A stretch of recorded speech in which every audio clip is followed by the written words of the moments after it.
You, John Fitzgerald Kennedy, do solemnly swear I, John Fitzgerald Kennedy, do solemnly swear that you will faithfully execute the office of President of the United States that I will faithfully execute the office of President of the United States and will, to the best of your ability, and will, to the best of my ability, preserve, protect, and defend the Constitution of the United States. preserve, protect, and defend the Constitution of the United States. So help you God. So help me God.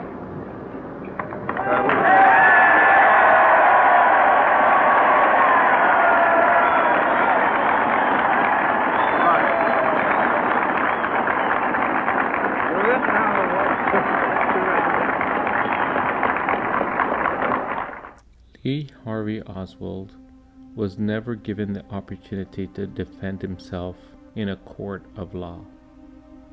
He never admitted to having killed the president. No, he never had the opportunity to defend himself because Jack Ruby, who had ties to the mafia, shot and killed Lee Harvey Oswald. The truth of the assassination was never meant to get out into the general public. Yes, there were studies, the Warren Commission, and countless accusations and rumors. But what was the truth? What is the real story behind the assassination of John F. Kennedy? But as we will note later, Lee Harvey Oswald gave us some information prior to his death and prior to the assassination of Kennedy about who could possibly be involved and behind the assassination plot of the president.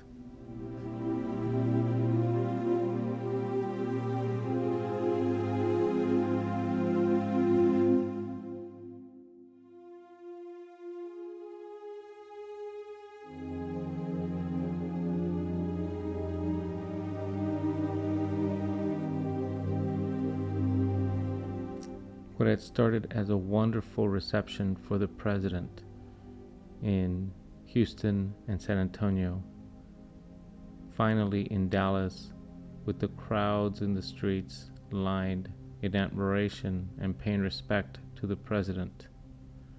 It all ended and started right in this corner of the Book Depository building in Dallas, Texas.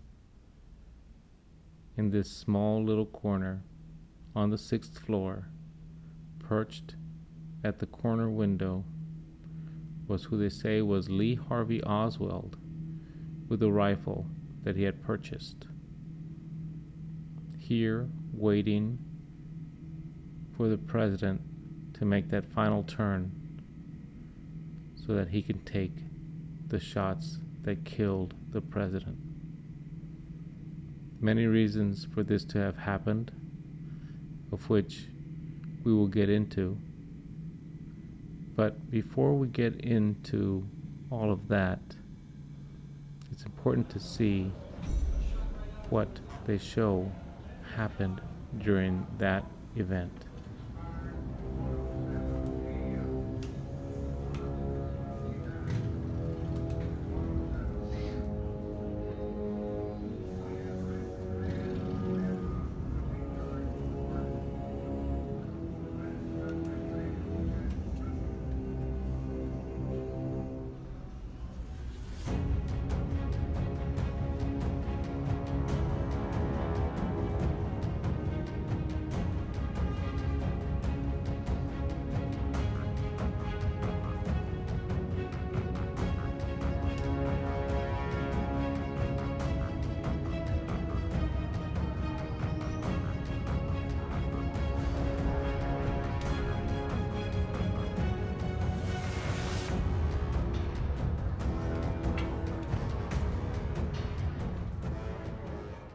During this time, Lee Harvey Oswald was married to his Russian wife. However, during this time, while he was in New Orleans, he also had a girlfriend, and she went by the name of Judith Barry Baker. Now, she was not mentioned in the Warren Commission, but he mentioned several names to her, specifically David Atlee Phillips, who also went by Maurice Bishop, as being the main person dealing with the assassination and planning the assassination attempt. And also, in addition, he mentioned several other names, specifically Bobby Baker, who was a person that was very well known in Washington and was there since the age of 14 and grew up in the ranks. And also Billy Sol Estes, who was more of an entrepreneur, businessman. Both of these people had ties to LBJ and were going to be incriminating LBJ as well.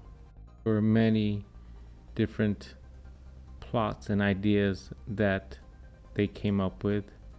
One, that Lee Harvey Oswald was a KGB spy. Another, that there was a connection between Cuba and Fidel Castro being involved in the murder. Other, that the FBI and CIA were involved. Then the New Orleans connections and other anti-Castro elements as well. Many different accusations and allegations came up. The Warren Commission studied most of these, and they could not conclude that any of these had any validity.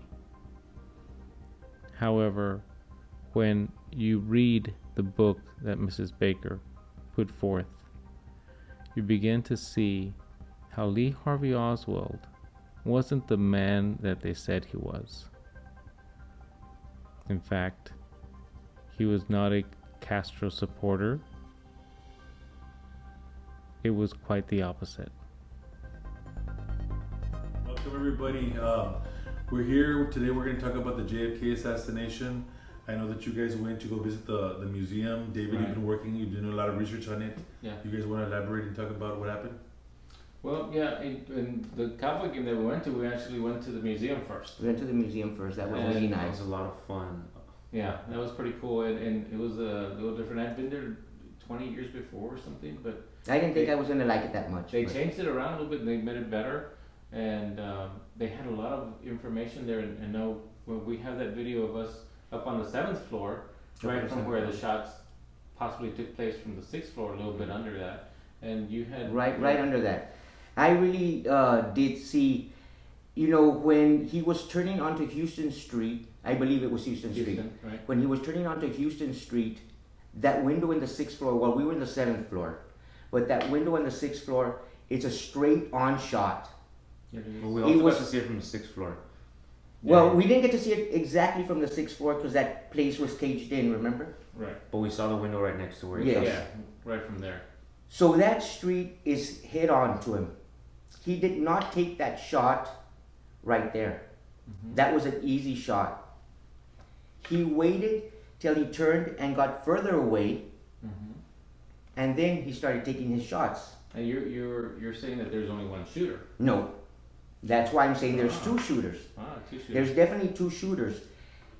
If there were one shooter, he would have taken that shot. I believe he was told to wait till he turned this way to make sure, because I do believe that there was one in the that way grassy we can knoll. have a crossing. Mhm. And if you look at the Zapruder film, Yeah. you can see there's a shot from the front. And right now I will show you that tape on YouTube where you can see a shot coming and then his head goes backwards like that. So I stopped that film frame by frame by frame, and I see the second shot, the exit wound being in the front, because you see that big gaping hole that forms right in the front of the face, and it's amazing. Now that you don't Actually, see, it's not you in the don't face. It's right It's here. right on the where- side, yes. yeah, it's right on the side. But you do not see that shot anywhere in the museum. They never show That shot was him never getting shown. shot. They have That's true. They have everything else except for that shot. And another thing that I'm going to tell you is that bullet, that That that bullet did pristine not bullet, yeah, that magical bullet, that did not hit skull. No. If you see that bullet, it's almost complete. It might have a little bend, a little thing in the front. Or it The- didn't hit anything. it didn't- Maybe. Yeah, It and could've that just bullet. The one they found on the. Yeah. That's why I'm saying. Planted it. That's why I'm saying we're hunters, and you all know you wait for the best position to take your shot. Right. He was directly in front of him, facing him. He waited. I think it was a plan. He waited for him to turn, and at a certain spot, he was to take his shot. Right. So that could set up the guy in the front. From the That grassy just to make sure. This was planned. It wasn't one guy saying, "I'm going to go commit this assassination." And This it- was planned. And it's. I mean, I think the Warren Commission had said that at first concluded that it was one shooter. Is that correct? And they The actually. Warren Commission was done so poorly. Right. And the reason I think that is because it's a big cover up, and I think the CIA was involved. Now, yeah, you know, Trump was going to release everything because it was the 50 years and all that type of stuff. So everything was going to be released, and then suddenly the plan changed, and he goes, "Well, we can't release everything," and they kept some information back. And they're trying to protect some people that are probably still alive, Right. and probably some people that people don't even know that they're involved. Now I'm gonna propose this, man. Let's see. I think yes. Lee Harvey Oswald worked at the book depository, and Lee Harvey Oswald did put the rifle up there. I don't think he took the shot. What was his I don't name? think he took the shot. Well, he could have taken the shot. Remember, he was in the military and he was a marksman. He was So like, at 200 yards, he could hit a yeah. 10-inch target. I don't think he took the shot, and I'll tell you why. Because this is his girlfriend right here. This is the book that she wrote when he was in New Orleans. He was going out with this lady, and this lady actually knows him very, very well. While he was still married, of course, and he was actually a supporter of JFK, and he actually called her the night before the shots took place, and he says, "Well, if I'm there, at least there'll be one less bullet pointed at him, or one less rifle pointed at him." That, in the sense, he already said there was more than one, because he knew there was going to be other people shooting at him. So, and he was a supporter of JFK. He acted as if he was a supporter of the Russians and the Communist Party, so that he can infiltrate there. Because the plan was, and the big plan that they had, was to kill Fidel Castro. And this girl was a kind of genius. This Judith Berry Baker. She was a genius. She was working on cancer things when she was still in high school. Okay. And then she got into all these big name labs and all these other places that then they were working to get rid of Fidel Castro, working on how to get radiation in there, how to get AIDS to him. I don't know, it wasn't AIDS, but they made some mutations that she thinks may have led to HIV. And then they let all those monkeys go back to Africa instead of killing them. And so that's where that could have started as well. Conspiracies. Yeah. Yeah. And so she gives all this information in here. So, I mean, this is a book that you have to read so that you can get different insight into defending Lee Harvey Oswald. So my thought is that listening to her, reading her words, I don't think Lee Harvey Oswald actually shot him. I think he was there, but I don't think he actually took the shot. He admitted it, right? That what was his motive that he admitted? No, he never admitted never- it. he He said never he- admitted it, and said he got did. killed. He denied it. He got killed by a Dallas club owner, right? Yes. Right. And that Jack Dallas Ruby. club Jack owner Ruby. was part of the mob. Right. He worked with the mob, and so that also opens up doors to conspiracy theories. And Jack Ruby also told his family before he died, my role in this was part of a bigger conspiracy. Right. He did say that. And So maybe in order to shut him up so that he would deny his allegations, that's why he was shot. Definitely. It was not, if you look at it carefully, everything was set up so well. He waits to start off with to take a more difficult shot. I know there was a shot from the front after what I've seen. They pick up his body, they do an autopsy in Dallas. Certain wounds. His brain is all in, well, the majority of the brain is there. They put him in a casket at One of those caskets they use for a bronze soldiers. casket. right. A bronze casket. He's only covered with a sheet. Right. When he gets to Washington, he's in a different casket, isn't he? he's in a different casket, in a body bag, and there's No no brain. brain No brain. in there. And the wounds seem to be altered. That's what they said today. When we Yeah. watched that thing. So you have That to say. tells I mean, you have to that say tells you- it was a huge plan. Everything was planned out. And everything was planned according to her, and Lee Harvey Oswald defended himself basically the night before the shots took place. Say it's this CIA operative that actually is planning this, and he mentions him and said and told this girl, don't forget his name. He's the one that planned this whole situation, and that's how that took place. So the CIA had a big, I guess, hand in this whole He was situation. just And- the big and Ken- scapegoat. He was the But big scapegoat of Kennedy this. was actually working to disperse the CIA. I don't know. That was said in the right in one of the things that we were Yeah. watching.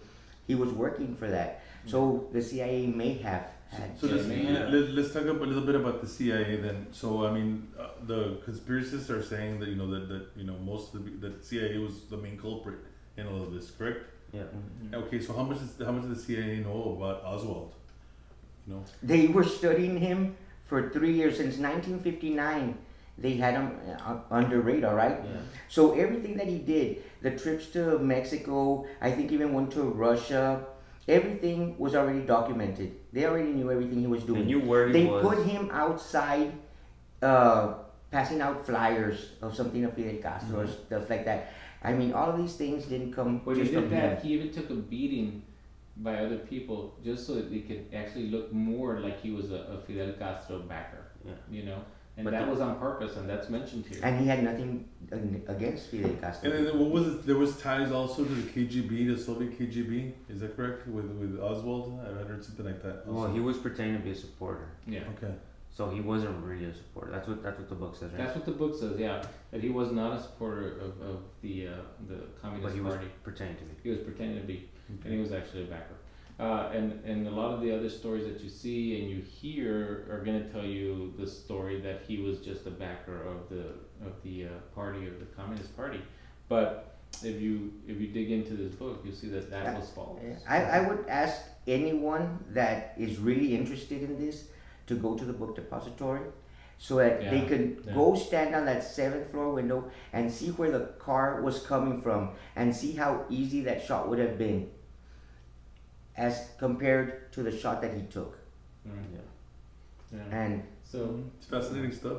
it is fascinating. And then you have the other story with LBJ, who had a lot of ties with these guys, Bobby Baker and Billy Sol Estes. And these guys were partners that he had some bad things going on with, and they think that they had something to do with the murder itself. And Oswald said they didn't set it up, but they have a lot to do with the whole situation of how it's coming down. And so she goes into detail on that as well. And those are very good points that they made. And I mean, I totally enjoyed going over there and going through all that history one more time. it was awesome. It's not going to be a place that you're just going to run through. I mean, if you're truly interested, you're going to enjoy it. You're going to take in all this And I think information. to this day, JFK, he's still like the most loved president ever, right? Well, next Partly to because Abraham Lincoln. Abraham Yeah. Lincoln, yeah. But Yeah. he was And they were up there. both killed. Yeah, He exactly. was assassinated. But yeah, if you see the Yeah. video right before the documentary part of this, you do see that one shot, and you see that headshot that I think is an exit wound in the front, and I think there was multiple shooters as well. You think there's multiple shooters? I think there was multiple There shooters, was definitely. multiple shooters. Yeah. Definitely. Yeah, Definitely. and hopefully it'll never happen again. Yeah. It's a case that I guess it'll just be open for end of time because obviously the president didn't release the papers, right? Right. It may be another 30, 40 years before they release everything. Well, it's been 56 years. Right? Yesterday was Mhm. 56 years. And it Still. should have been 50 years that they released everything. They held it, and then they still didn't release it. Now did they go back and say 75 years? I don't know. They They're went gonna back to keep say on- 75 years. They're gonna keep on pushing it. Yeah, Yeah. amazing. All right. Go ahead. Close it up. Guys, thanks for watching this, and these are things that really interest us, and just knowing that these conspiracy theories, which I know you like conspiracy theories quite a bit, Definitely, yeah. and these are great and fascinating for us to look into and study more. If you get these books, Judith Vary Baker, she wrote a couple of one on David Ferry, very interesting story, and then Lee and Me, which is about her and Lee and the whole story before the assassination of Kennedy and after as well. On the video, you will be telling them A little bit about that. a little bit about the books. I don't want to break it down too much, but I do want them to actually hey, it's and it supports her as well, man. She's actually a pretty cool lady. Yeah. All right. Oh, anything else? That's it. That's it. That's Thanks for it. tuning in. We'll see you guys. Deuces.